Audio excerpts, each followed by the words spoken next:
los que a mí me han pedido, supongo que son más docentes, pero los que a mí me han solicitado es que cada caso clínico sea de una de anato, dos de edificio y una de esto. Es lo que a mí me pidieron.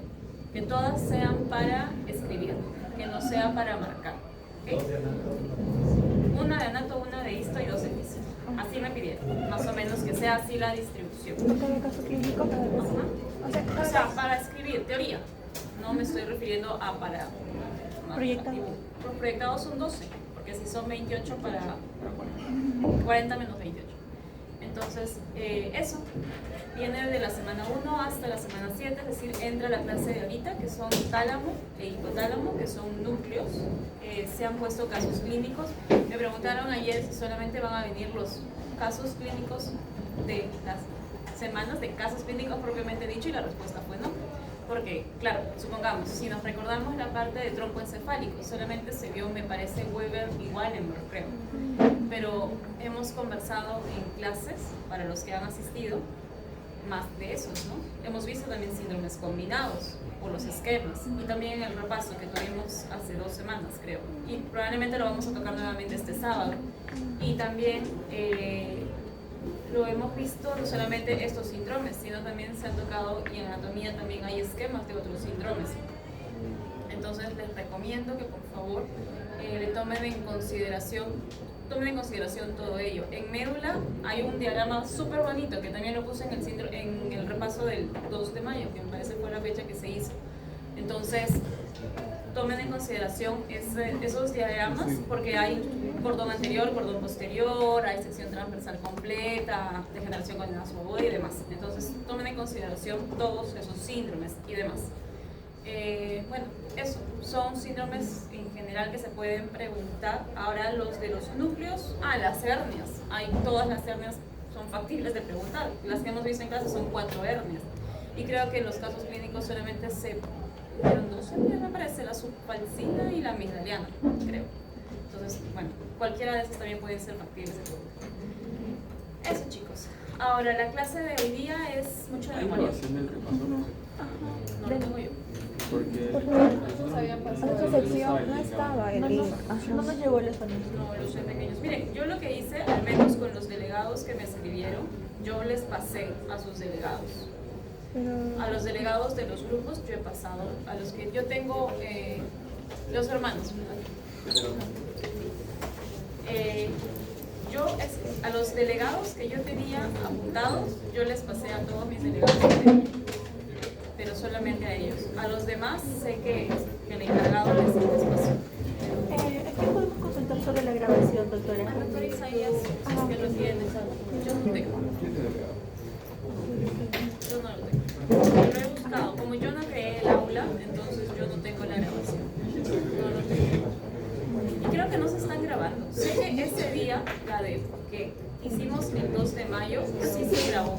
Porque una de las chicas puso para grabar. Yo no puse para grabar. Una de las chicas lo puso. Entonces, sé que ella sí lo puso, no sé quién. Pero una de las chicas sí lo puso. Entonces, justo le pregunté ayer al doctor y creo que sí, le iba a decir que lo tenía. Pero eso, yo no lo tengo. Pero yo se los pasé a sus delegados, a los delegados de cada sala. Delegados. A los que tenía, pues en el celular sí se los compartí. O sea, los que me escribieron, ¿no? Porque cuando yo pedí los primeros días sus números, a esos delegados yo sí les escribí. Entonces, como los tenía, mandé. Me repliqué con los delegados que tenía.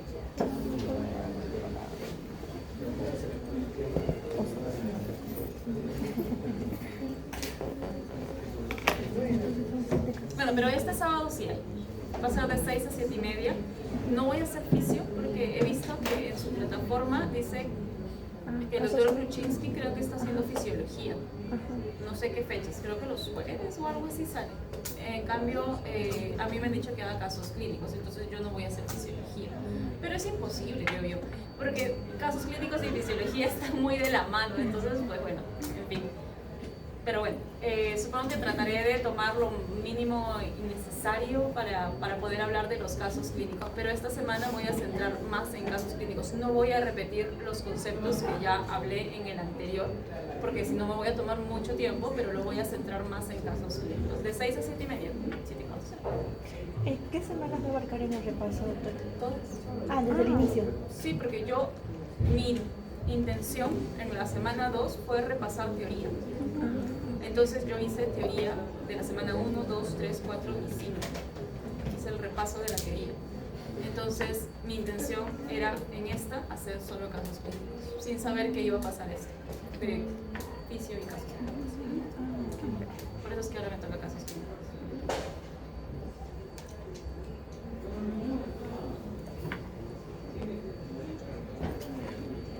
Ya chicos, ahora sigamos.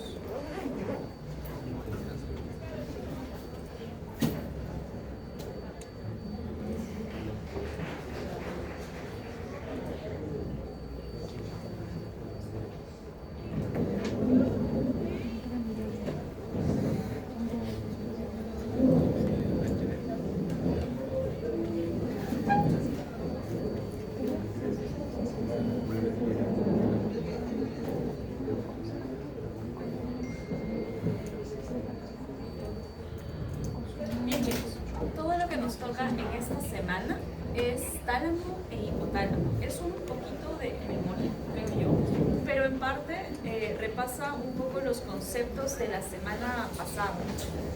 De la semana pasada no, de todas las semanas pasadas, porque si han visto las diapositivas, toca en parte lo que es formación reticular, cerebelo, médula espinal, eso, por sobre todo, porque sistema límbico y ganglios basales no hemos visto sobre todavía, nos toca en las subsiguientes semanas. Entonces, primero hay que ubicarnos en un corte coronal a nivel de la masa encefálica. Tenemos lo que es la parte de los ganglios basales. Ganglios basales, lo que es la parte del núcleo lenticular, putamen, globus pálido, con sus dos porciones externa e interna. Esta cosita de acá vendría a ser lo que es el claustro o el antemuro, la cápsula extrema, la cápsula externa, y esto es la cápsula interna. La cápsula interna es por donde va a descender lo que vendría a ser la vía corticoespinal. Okay. Primero era vía corticoespinal, corona radiada, cápsula interna. Ahora, hacia la porción medial tenemos el tálamo, y el tálamo es la pared lateral del tercer ventrículo.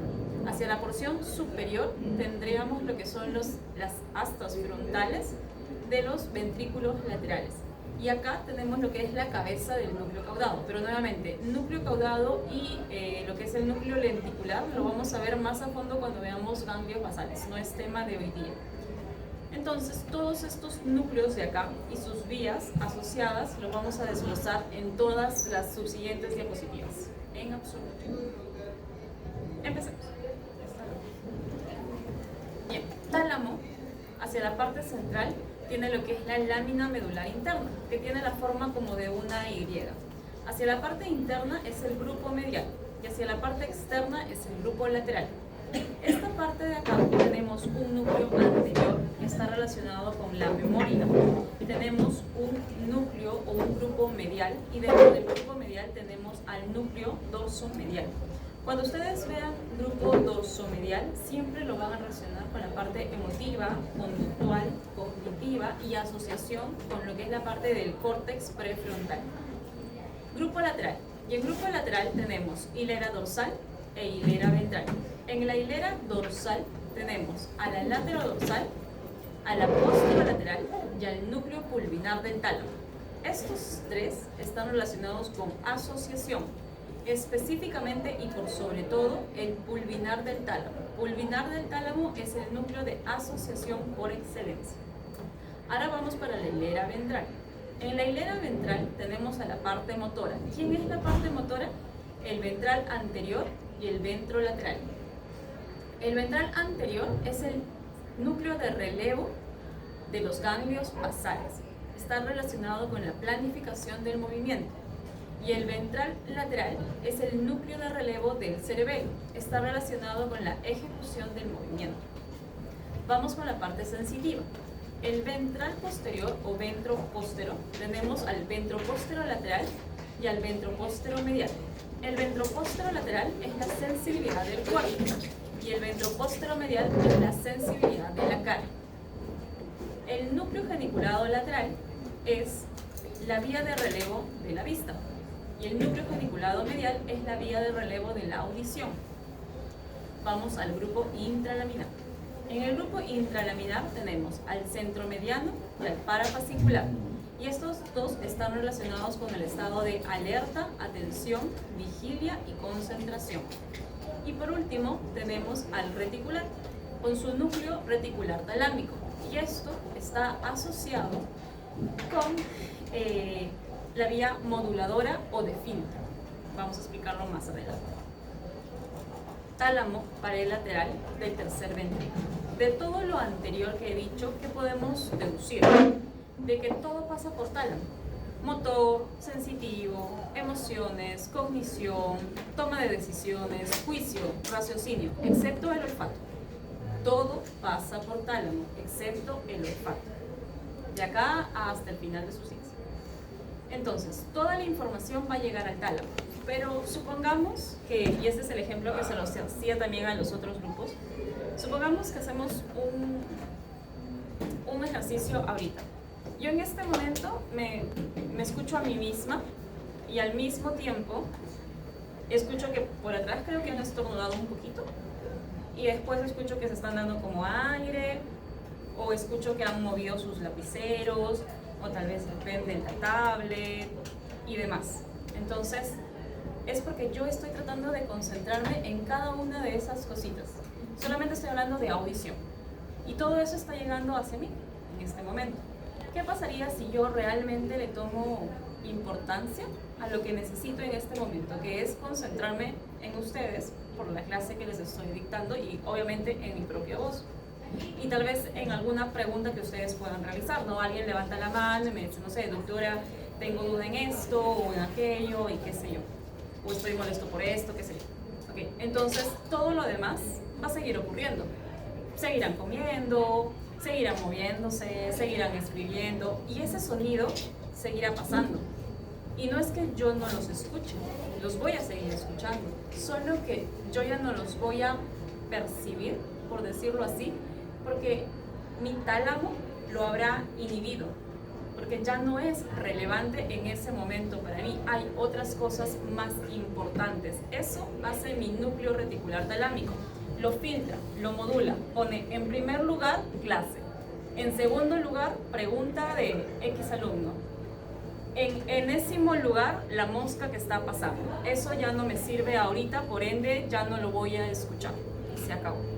Entonces, el núcleo reticular talámico es nuestro gran filtro modulador y prioriza de primero a último qué es lo que realmente ahorita yo debo tomarle atención, de lo que realmente no me sirve para este momento.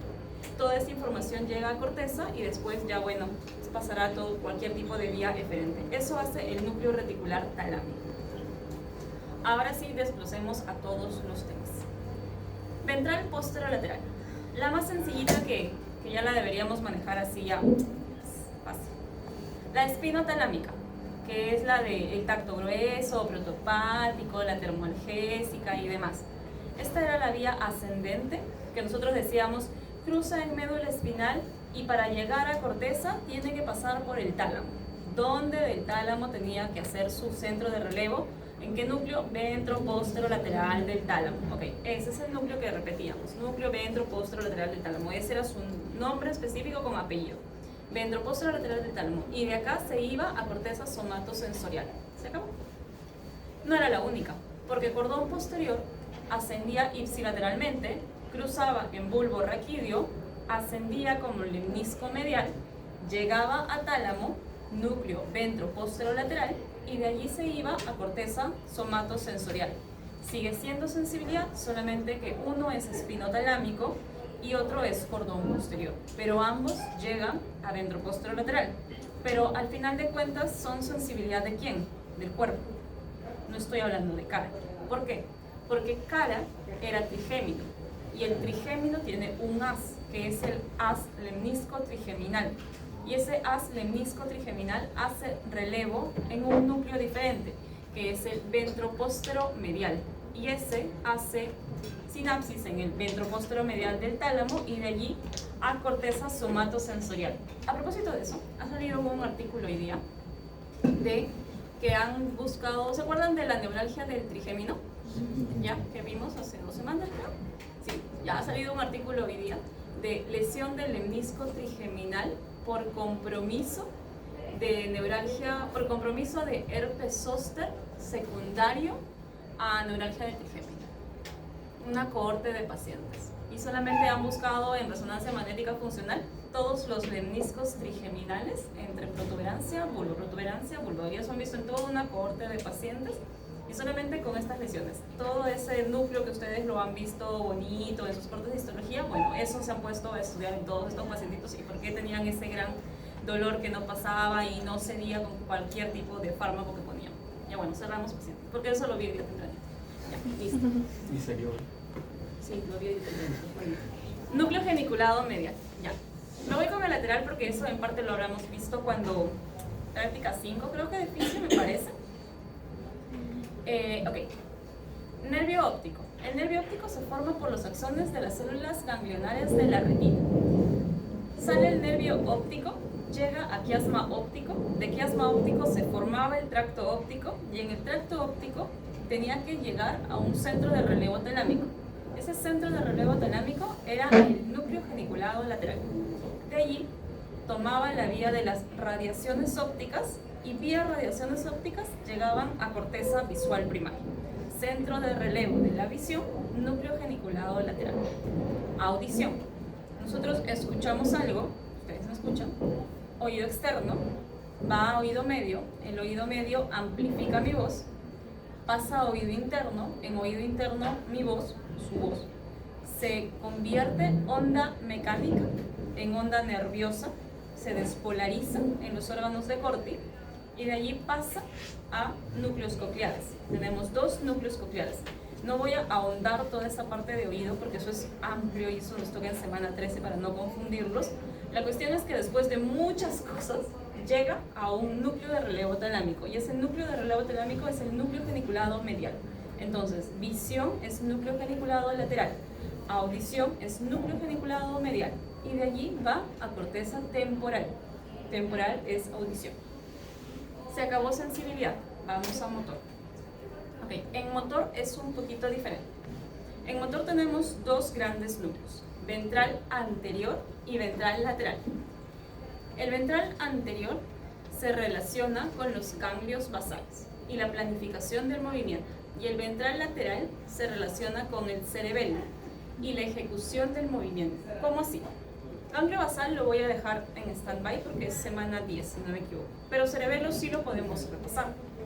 Cuando vimos espino cerebeloso, se acordarán ustedes.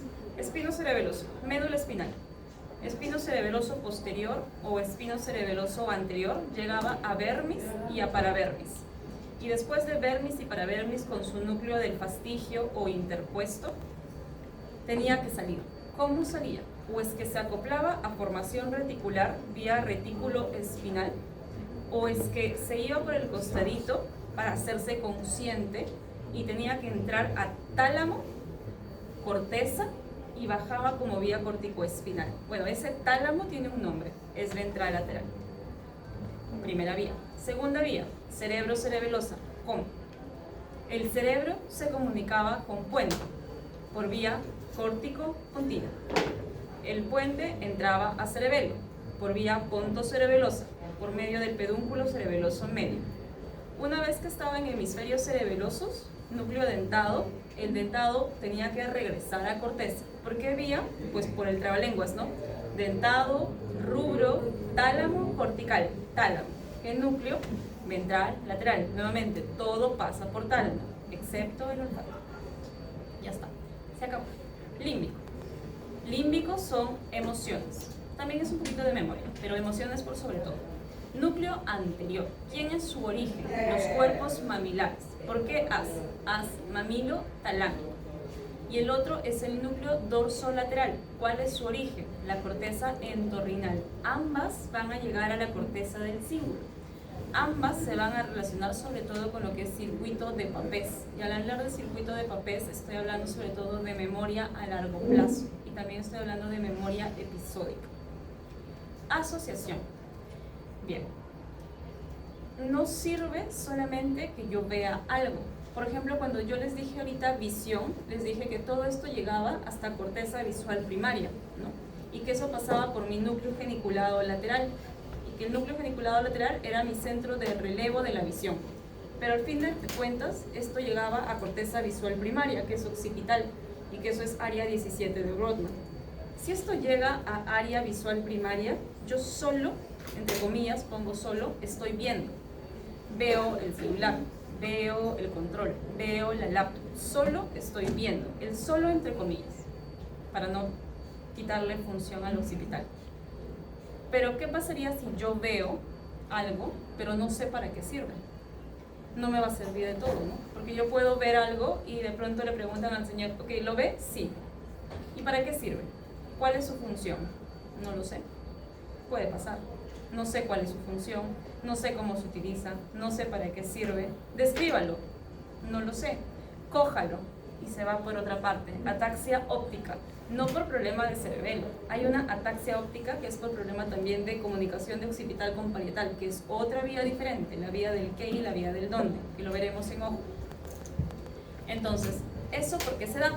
Porque existen cortezas de asociación y existe la corteza de asociación visual, que es área 18 y 19 de Brodmann. Eso es pulvinar.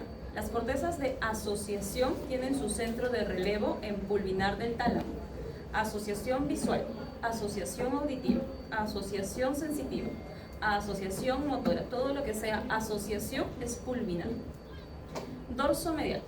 Dorso medial son emociones, es cognición, es toma de decisiones, pero sobre todo es emoción. Y si es emoción, tiene que ser sí o sí córtex prefrontal, sistema límbico y corteza entorrinal.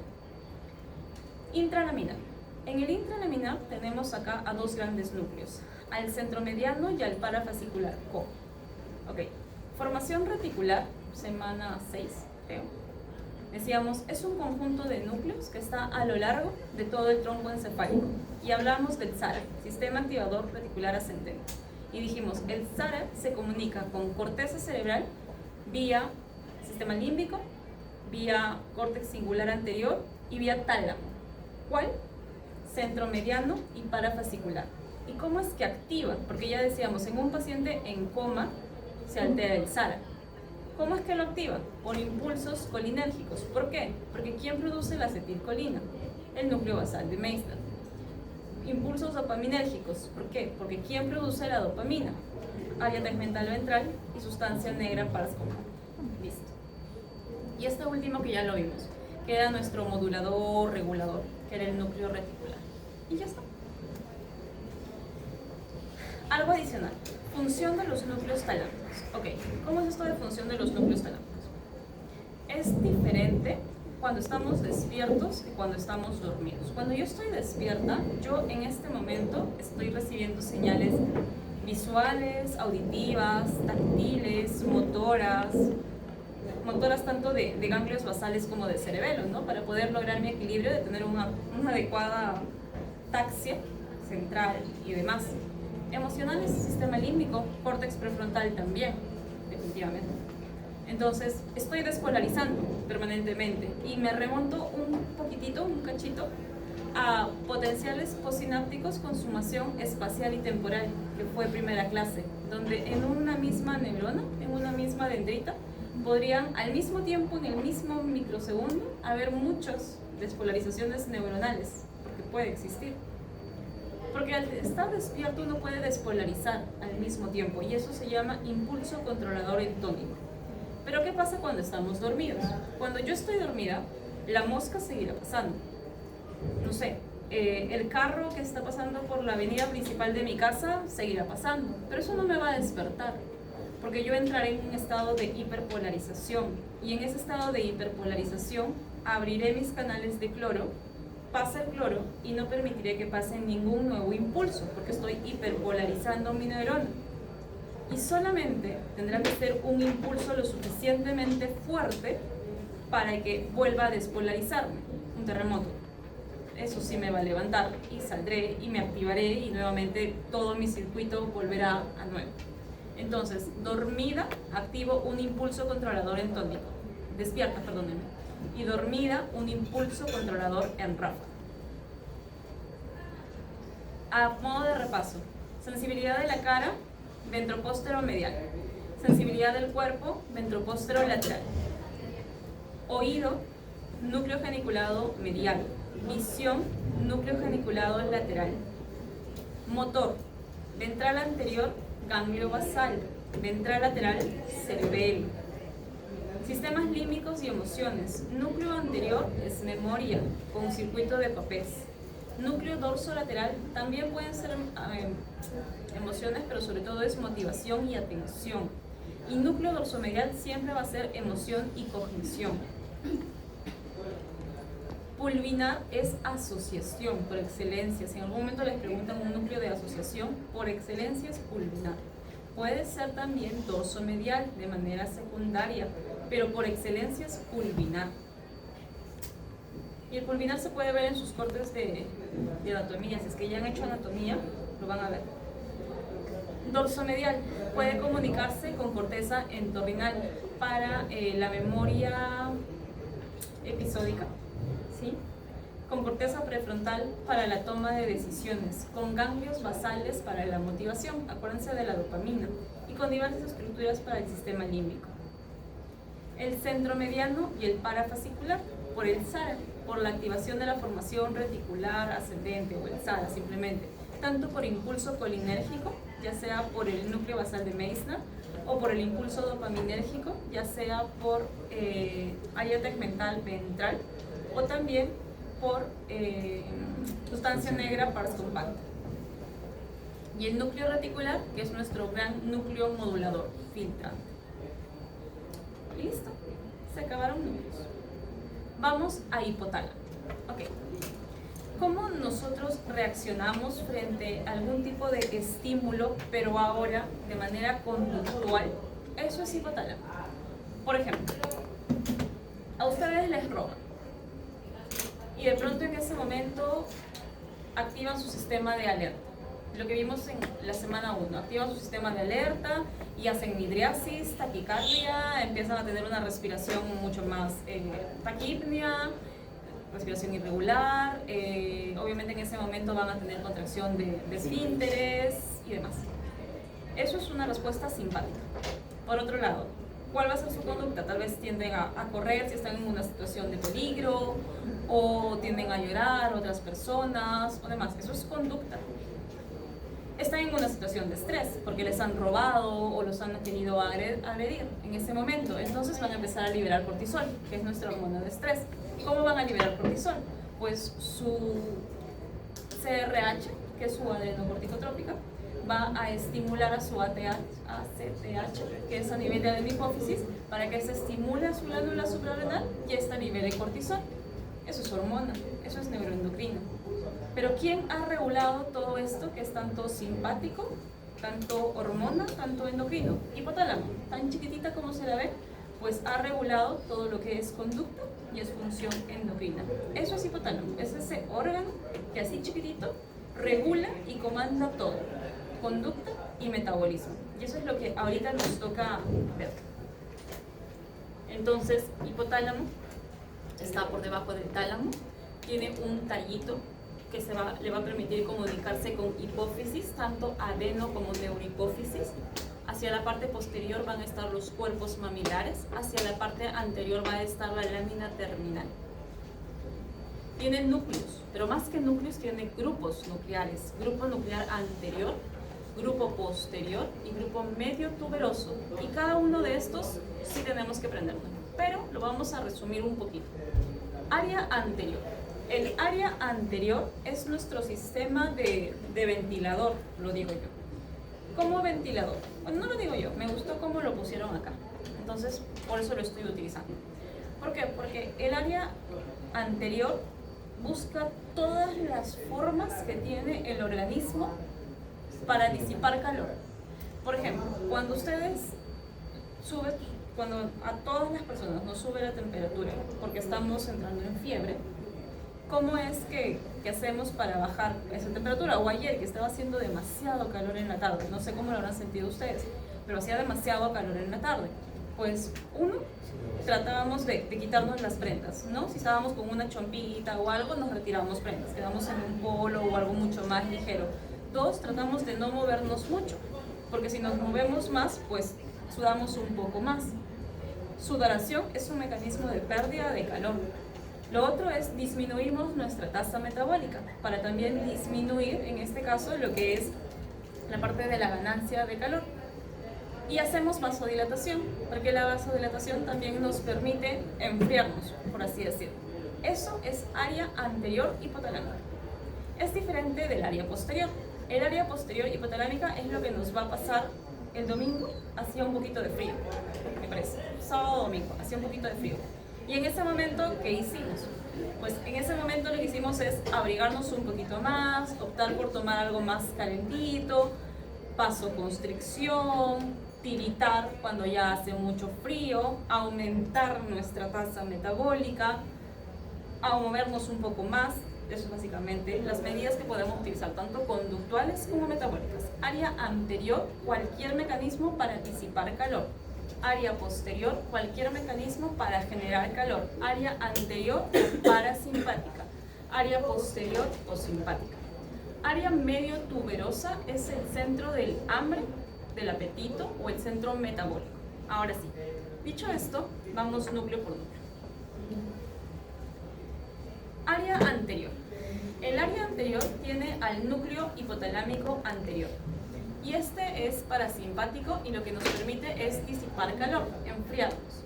¿Qué pasaría si por cualquiera sea el motivo se lesiona el núcleo hipotalámico anterior? La persona ya no va a poder perder calor, entonces su temperatura va a subir, va a subir, va a subir. ¿Qué va a hacer? Hipertermia. Con hipertermia yo estoy hablando de temperaturas de 40, 41, no estoy hablando de fiebre. Fiebre es un mecanismo de defensa del organismo, es una respuesta normal frente a un agente externo. Cómo nuestro sistema inmunológico responde. Eso es normal.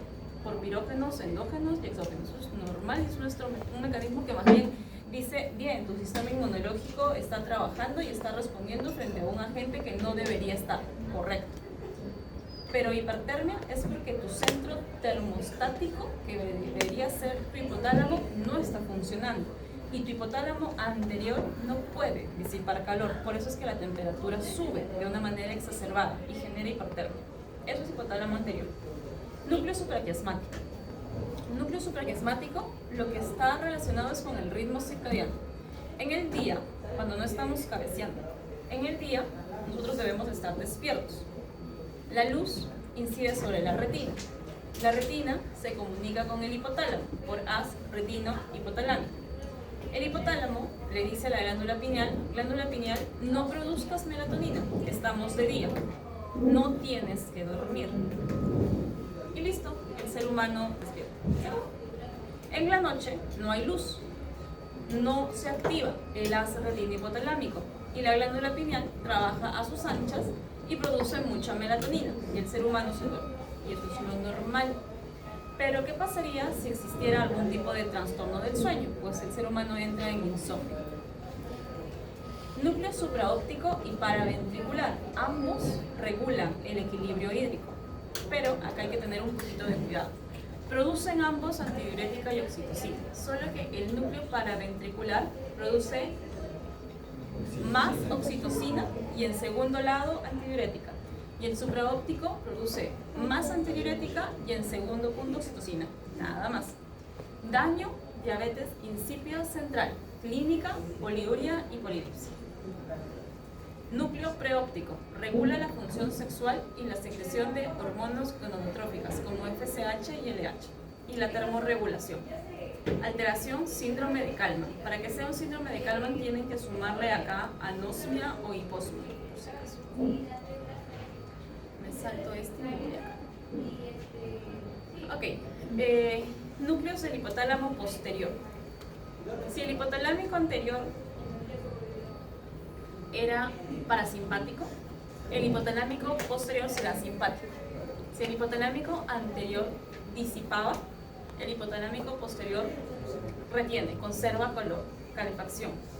Si la lesión del hipotalámico anterior da hipertermia, pues este dará hipotermia. Ya está, uno es el antagónico del otro. Cuerpos mamilares. Todo lo que sea mamilo talámico, piensen siempre en memoria episódica, piensen en memoria a largo plazo, piensen en circuito de Papez. Fornix, circuito de Papez, mamilo talámico. Núcleo preóptico. Dentro de esto tenemos al núcleo lateral. El núcleo lateral está relacionado con el hambre y eso está estimulado por la grelina. Si una persona tiene alteración en el núcleo lateral que produce el hambre, pues lo que más bien va a tener alterado va a ser, o la clínica del paciente puede ser una anorexia nerviosa, como trastorno de conducta alimentaria, por si acaso. Ahora sí vamos a núcleos del hipotálamo medio. En núcleos del hipotálamo medio vamos a hablar de dos principales. Del núcleo hipotalámico ventromedial, que a diferencia del núcleo lateral, está relacionado con la saciedad. La saciedad está estimulada por la leptina. El hambre está inhibido por la leptina. La saciedad está estimulada por la leptina. Y si más bien lesionamos al hipotalámico ventromedial, la persona ya no va a tener sensación de saciedad, sino va a querer comer. Obesidad, hiperfagia. Y el hipotalámico arcuato está relacionado por sobre todo con lo que es esa comunicación entre hipotálamo, hipófisis y la secreción neuroendocrina. Muy bien. De todo esto, ¿cuáles son las aferencias hipotalámicas? De la corteza al hipotálamo, de la retina al hipotálamo, por el haz retina hipotalámico para el núcleo supraquiasmático, del tronco encefálico para el hipotálamo, para lo que es la parte de la activación del estado de alerta y vigilia, de la amígdala para el hipotálamo, para la parte sobre todo emocional, y también de lo que es el hipocampo para el hipotálamo, para lo que es la parte de la memoria. ¿Cuáles son las eferencias? Las eferencias por sobre todo van a ser del hipotálamo a la corteza, del hipotálamo a la hipófisis para la secreción neuroendocrina y del hipotálamo para la formación reticular y los núcleos motores viscerales. Cuando hablamos de regulación neuroendocrina, tenemos tanto neurohipófisis. Acuérdense que la neurohipófisis no produce hormonas, solo las almacena. En cambio, la adenohipófisis sí produce hormonas, pero para producirlas necesita un buen núcleo arcuato o arqueado. Si no tiene un buen núcleo, no lo podrá producir. Y dos, un buen tallo, porque si uno secciona este tallo, entonces no se producirá. ¿Por qué? Porque por este tallo hipotálamo hipofisiario, por ejemplo, la CRH va a estimular a la ACTH para que se libere esta sustancia y luego esta estimule a la glándula suprarrenal a liberar cortisol. O la TRH estimule a la TSH para que luego esta estimule a la secreción de la T3, T4. Sin embargo, existen dos inhibidoras que deberíamos conocerla. Uno es la PIF, que es el factor inhibidor de prolactina, que evita la secreción de prolactina, o también conocido como dopamina, y la dos es la somatostatina, que inhibe la secreción de la hormona del crecimiento. ¿Dónde actúa la prolactina? La prolactina actúa en la glándula mamaria. ¿Dónde actúa la hormona del crecimiento? La hormona del crecimiento actúa en la placa epifisial. Acuérdense que región anterior talámica es todos los mecanismos para disipar calor y región posterior hipotalámica son todos los mecanismos para conservar calor. Y este esquema creo que es fácilmente preguntable por esa relación que hay entre saciedad y hambre, entre estimulado por leptina e inhibido por leptina, entre anorexia y obesidad, así que sí se los recomiendo. Y el haz retino hipotalámico con su núcleo supraquiasmático y la producción de melatonina a cargo de la glándula pineal que pertenece al epitálamo. Y listo, muchachos. Vámonos a casos clínicos.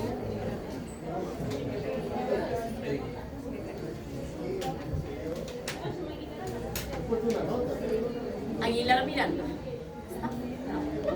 Antesana.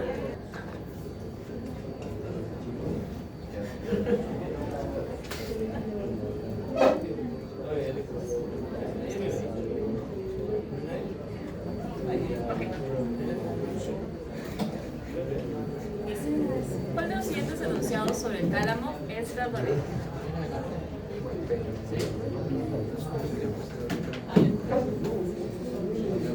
En esta de acá, la clave va a ser la B, pues el núcleo ventroposterolateral recibe la información del hemisferio medial.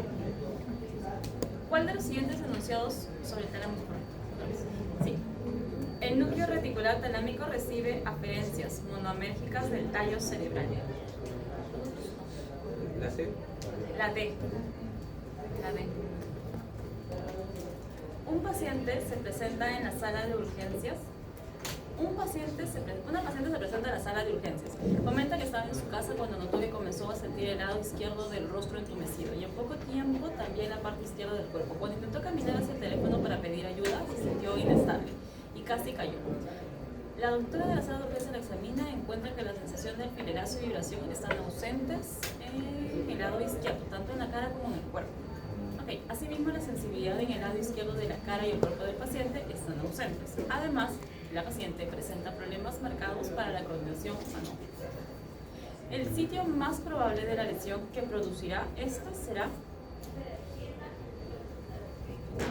por esa alteración de sensibilidad tan marcada, un infarto de las ramas de la arteria cerebral posterior. Es una irrigación más talámica y tálamo es ACP. Es por sobre todo. Tálamo puede ser irrigado por arteria cerebral media y también puede ser irrigado por arteria cerebral posterior, pero la mayor cantidad de irrigación es por arteria cerebral posterior, más que por arteria cerebral media. ¿Qué característica esperaría encontrar usted en una mujer de 73 años con una lesión del núcleo ventroposterolateral y ventroposteromedial?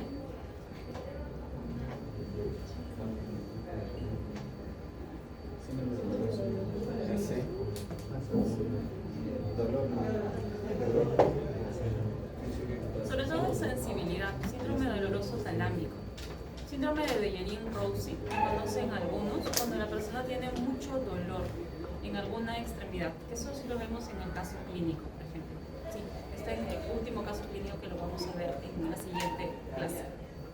Es probable que una lesión del núcleo pulvinar provoque.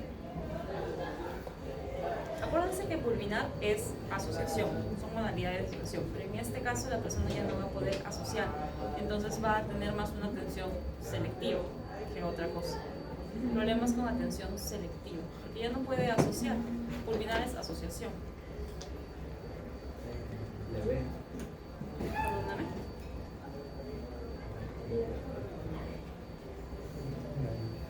La E.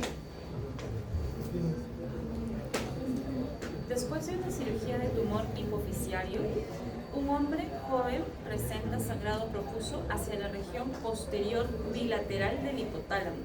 ¿Cuál es una de las consecuencias probables de esta lesión?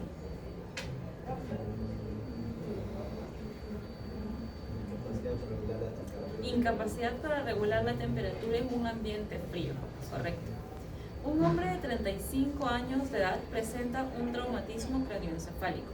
El tercer día de hospitalización presenta polidipsia y poliuria.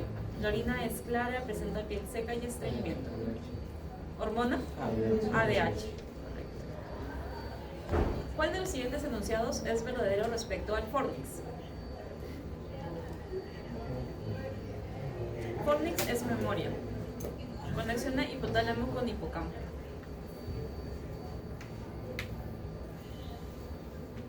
Y por último, ¿cuál de los siguientes es verdadero respecto a la regulación hipotalámica de la conducta alimentaria?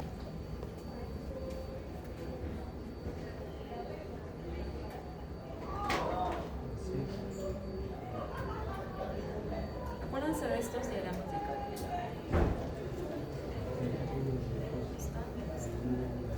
Acuérdense que ventromedial es saciedad y lateral es hambre.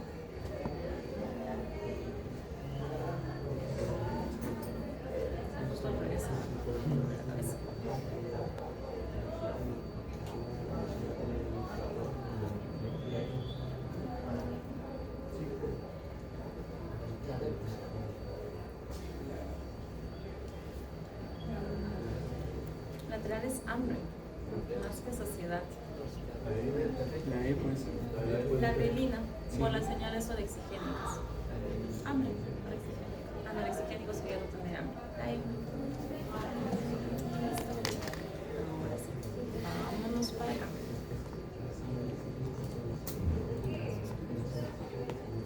Muy bien, paciente varón de 28 años acude a consulta por dificultad persistente para conciliar el sueño desde hace más de 6 meses. Prefiere que tarda más de una hora en quedarse dormido y despierta varias veces durante la noche.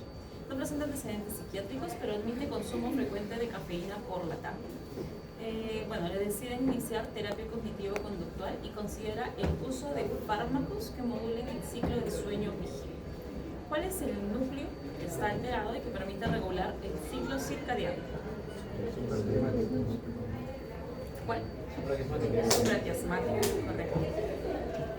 Órgano que permite la producción de melatonina. Glándula pineal.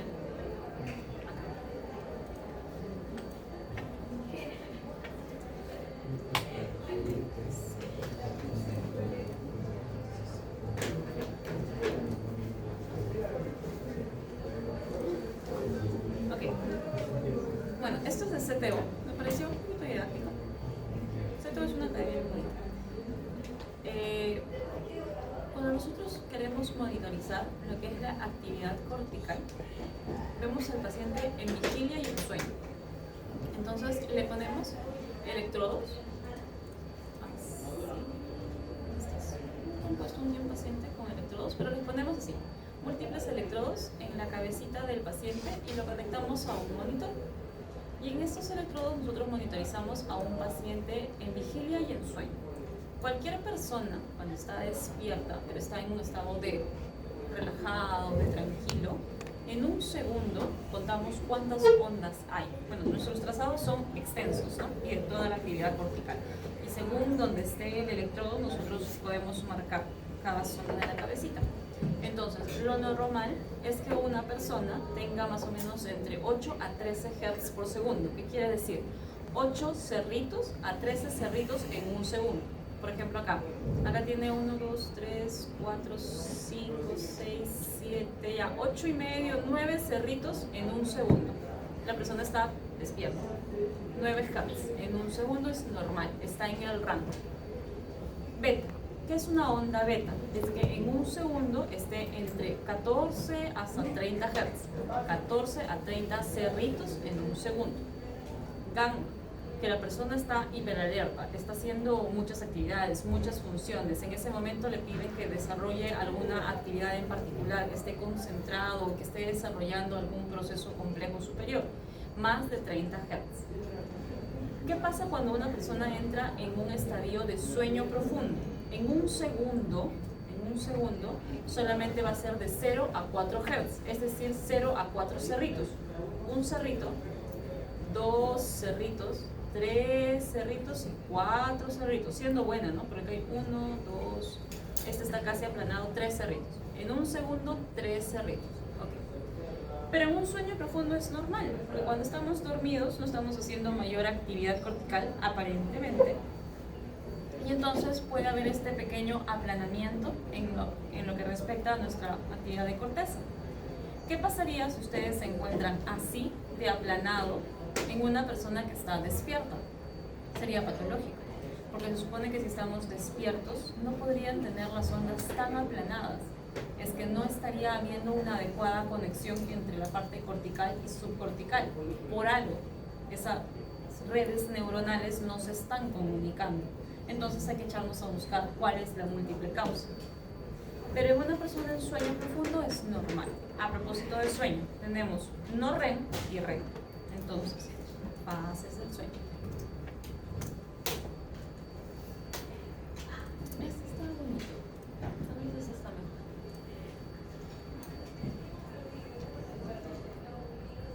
Tenemos una fase del sueño no REM y una fase del sueño REM. Por ejemplo, acá les han puesto 4 fases del sueño no REM. Fase 1, fase 2, fase 3, fase 4 y fase REM. Fase no REM o de movimientos oculares no rápidos y fase del sueño REM o de movimientos oculares rápidos. Una fase 1, fase 2 es cuando recién nos estamos quedando dormidos. Y una fase 3 y 4, que a veces alguna literatura lo considera, es ya un sueño profundo. Y una fase del sueño REM, realmente, a pesar de ser la parte más profunda, es cuando más actividad tenemos, incluso cuando ya soñamos. Nosotros debemos completar todas nuestras fases del sueño para poder decir de que realmente hemos tenido un sueño reparador. Pero en este caso, está por acá, esta persona tenía insomnio y esta persona tenía una reducción marcada de sus ondas delta. ¿Por qué? Porque no llegaba a su fase de sueño profundo. ¿Cuál era la fase de sueño profundo? La fase 3 y 4. La C. Fase no. No existe un REM temprano y un REM tardío, existe solamente REM. Entonces, no REM fase 3. Ahora, a esta paciente, no sé si era chico, okay. A este pacientito le dan benzodiazepinas, le dan, supongo que alprazolam, clonazepam, como es característico que le den. ¿Qué altera? Okay. Dar benzodiazepinas en un paciente con trastorno del sueño crónico no es lo indicado. Hay otras formas para manejar el sueño, otros trastornos del sueño. Porque ¿qué hacen las benzodiazepinas? Lo que hacen es prolongar la fase 2 del sueño que aún no es profundo, y acortar, hacerlo más chiquitito el sueño que realmente es reparador, que es el sueño profundo. Nosotros entramos en un sueño profundo para poder pasar nuestros recuerdos de todo el día a memoria a largo plazo y así fortalecer nuestra memoria y así poder mejorar nuestros procesos cognitivos por medio de la acetilcolina. Si nosotros no hacemos todo ese traspase, entonces olvidamos más rápido y no fortalecemos nuestras redes neuronales en memoria declarativa. Entonces lo que hacen las benzodiazepinas es que, claro, el paciente duerme a expensas de que su fase 2 es larga, pero su fase 3 es muy chiquitita y la persona duerme pero no descansa porque no tiene un sueño reparador. Disminuye la fase del sueño profundo. Clave C. Vamos acá. Paciente mujer de 35 años, consulta por cefalea progresiva y ausencia de menstruación en los últimos 8 meses. Prefiere galactorrea bilateral. La resonancia muestra un adenoma hipoficiario de 1.2 centímetros. Los análisis muestran hiperprolactinemia. Y el médico le decide iniciar tratamiento farmacológico antes de cirugía. ¿Cuál de los siguientes neurotransmisores ejerce normalmente un efecto inhibitorio? Dopamina, correcto. A este paciente se le inicia tratamiento con cabergolina. ¿Cuál es el mecanismo intracelular? La C. Acuérdense que existen receptores metabotrópicos y los receptores metabotrópicos están acoplados a proteína G.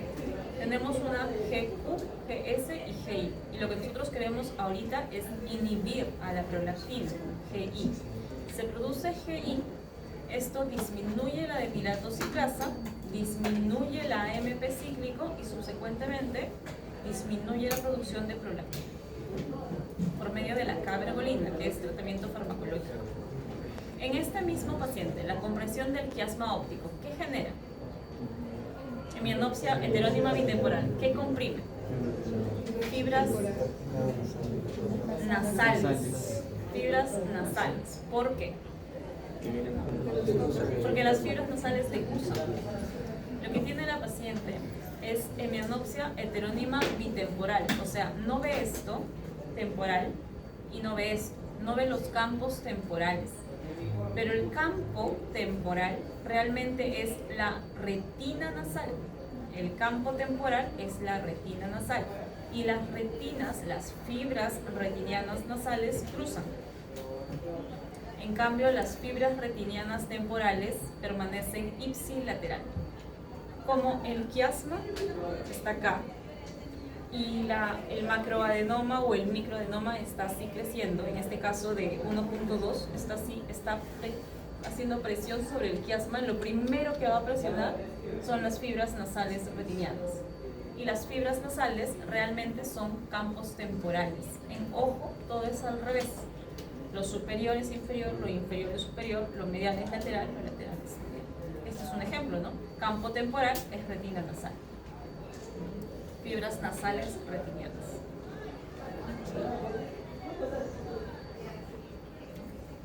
Histológicamente, ¿qué característica ayuda a diferenciar un adenoma hipofisiario lactotropo de la glándula normal?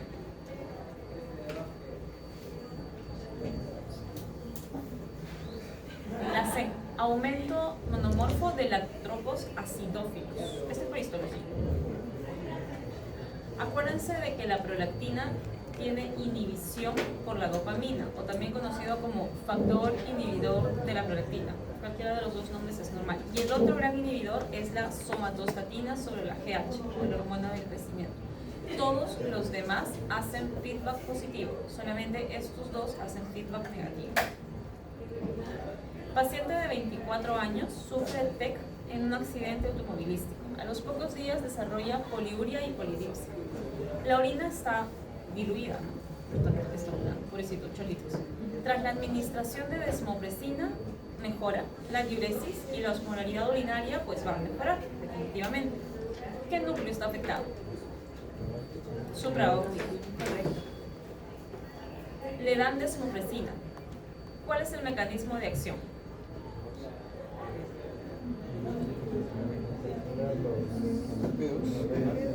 Exacto, activación de los receptores B2 con aumento de la adenilato ciclasa, aumenta la AMP cíclico y permite la translocación de acuaporinas 2.